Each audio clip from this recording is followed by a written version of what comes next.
Yeah, well,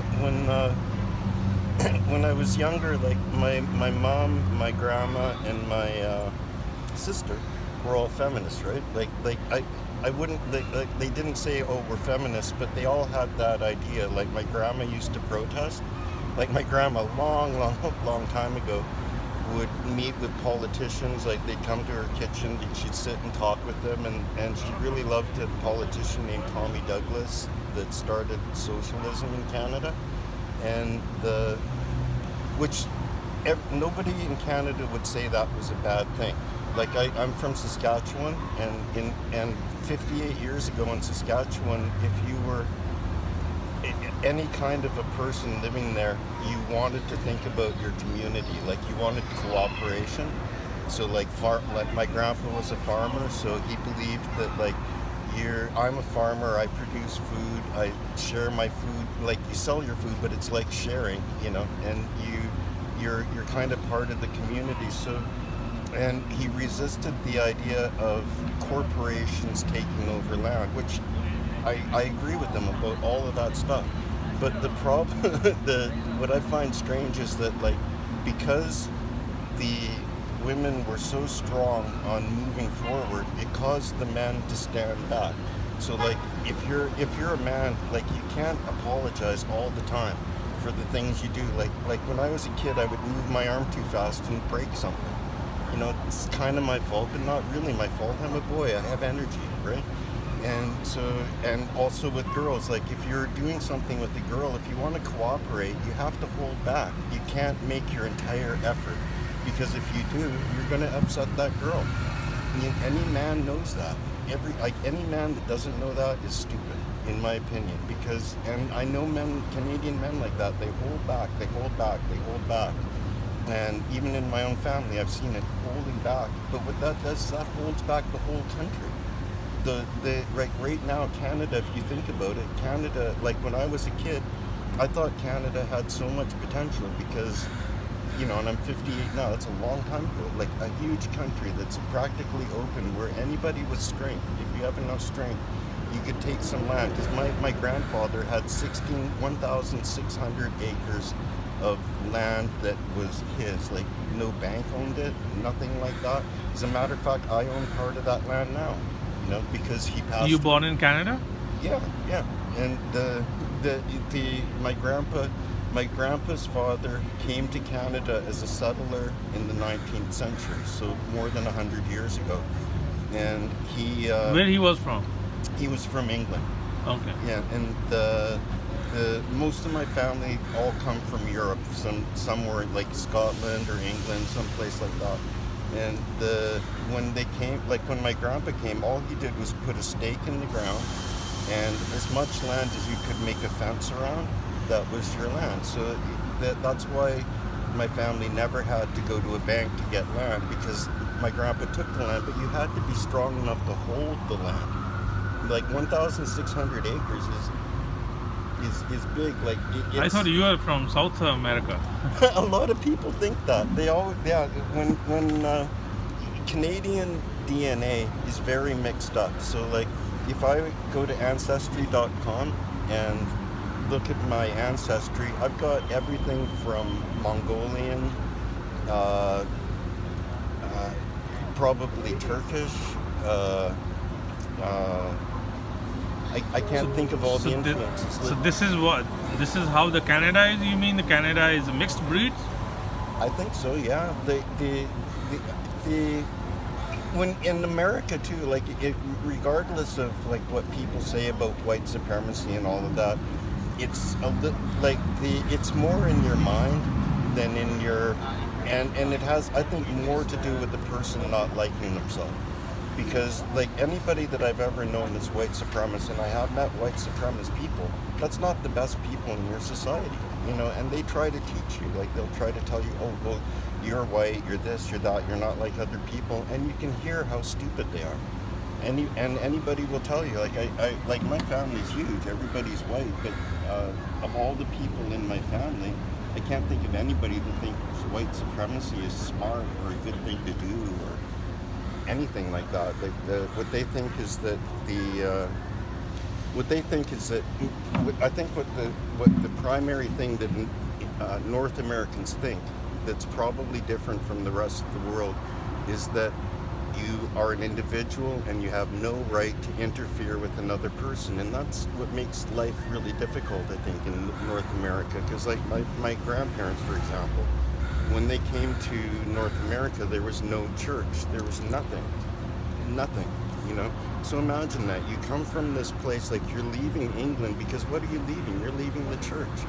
You know, you've had enough. Like, people always telling you you're wrong, always telling you about some God that you can't even see, can't hear, that you can't touch, but land you can touch. You know, so when they came to North America, they were free, totally free. Even if somebody told them, you're not free, you have a queen. The queen is thousands of miles away, 10,000 miles away. She can't see her. As a matter of fact, when white people first met Native people and we would tell them about the queen, they thought we were talking about some ghost or some spirit, because you can't see her, you can't touch her. You know, so that's the difference in North America. Like, I come from a background of people that believe that this is real. The world is real. The world around you. They don't think about heaven, hell, like, not in my family anyway. So I think the difference of North American people is that they just have a free mind and they want to be free. So if they choose to believe in a God, they believe in a God. So like Do you believe in God? To be honest, no. I mean, I've read the Bible twice through, and from what I can tell from the Bible, it's a kind of trick. Like, at the beginning of the story, you've got a God who seems to be selfish, trying to entrap Adam and Eve in some kind of garden, and lies to them, tells them that there's nothing outside of this garden, but in comes a snake. Where did the snake come from? Do you think God is selfish? I think that God does not exist. Just that simple. God is like a Santa Claus or the Easter Bunny. You know, it's just the world around you exists. Anytime I've ever heard about God, it's always some bad person trying to control my mind, using something that I can't see, I can't touch. So like, it's all like, if I go to the Catholic Church, I mean, I've been there. I went to the Catholic Church for 10 years, and I was in the choir, I was singing in the choir and everything. I just did not meet any good people, like none. Like, not people that I could respect. Like, they had respect for each other, but I mean, that church has problems with pedophilia, and the Monsignor, I won't say which church, but the Monsignor in the church that I was going to, I know for a fact, has problems with his sexuality, I know that he has problems, he just has a lot of problems. So if you meet people, like, it's the same with doctors. Like, I'm 58 years old and I don't really bother with doctors anymore, because if you're talking to a doctor and you can clearly see that this doctor is, 10, 15 years, 20 years younger than you and not even as healthy as you, like, he's fat, a fat person with male or female fat. You can look in a person's eyes, you can tell by speckles around people's eyes whether they're healthy or not. So like, if a person's not healthy, how can you get healthy advice from them? You can't. It's impossible. Like, so I think that it's better to go with your own mind, what your mind tells you, what your reason, your thoughts, and go forward like that. And I think that's important for Canada too, because we can't be fighting over religion. Like, right now, Catholics keep getting blown up in churches, Muslims keep getting blown up in mosques. Like the mosque here, there's a mosque here. They could get attacked someday. I could open the newspaper and find out that some idiot grabbed a gun, walked in there and started shooting people. And that's so stupid. Over what? Over nothing. Just over nothing. Over an argument that means nothing. So, I mean, if we're going to live together in Canada, I think we have to live with our minds, live with what's real, live with our hearts. And God, you asked me, does God exist? How the hell would I know? I don't know. I just don't know. The honest truth is that God has never spoken to me. I have never seen God. I've never heard God. God has never influenced my life. God has never changed anything. The only time that anything has changed is when I changed it myself. When I said that, you know, like if I was like I used to be more overweight, I started exercising. You know, now I'm not overweight. I used to smoke tobacco. I quit smoking tobacco. You know. What is your name? Oh, Jeff. Jeff. Yeah. So it's all I think. I think your question really was like how do people think? You know, and I think people think differently. And, Did you made any song? oh sure, yeah. Do you want to hear one? Yeah, sure. This is Mr. Jeff. This is a song about. Okay, I grew up on a farm with trucks, Uh-huh. so this is a song about trucks. Okay. So country singer. So,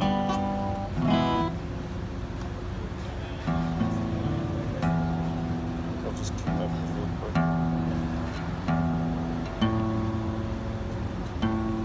did you made any song on all No, these religion stuff?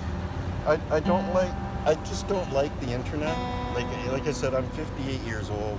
When the internet started, I looked at it and I really don't like what it's doing to people's minds. Like it's just not good. It makes people think the wrong things about life. So I just avoid it. And Did you made any song about it? not really, no. Like I the only thing when I write, I've written a lot of songs, honestly, and I like I say, I'm an old person, so I don't worry about like young people, like you know, and I've got enough money, and I've got my house, I've got my family. I'm just not worried about all of that stuff. So yeah, people ask me that sometimes, but I'm really not interested in it.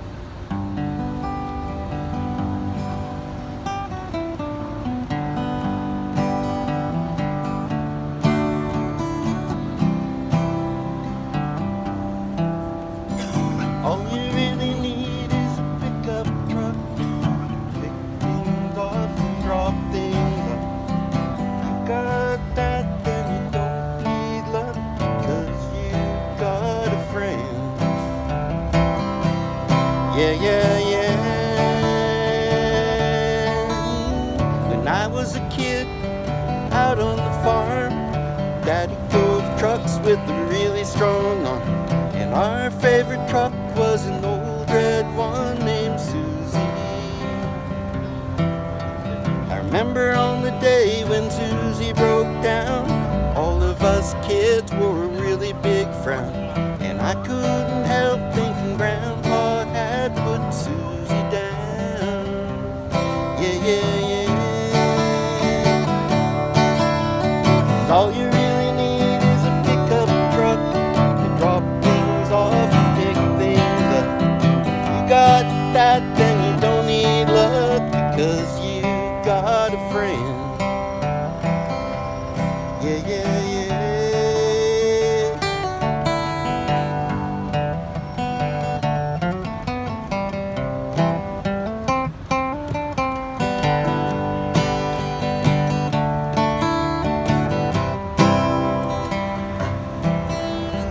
One night I was out on the road, coming back home with a heavy load.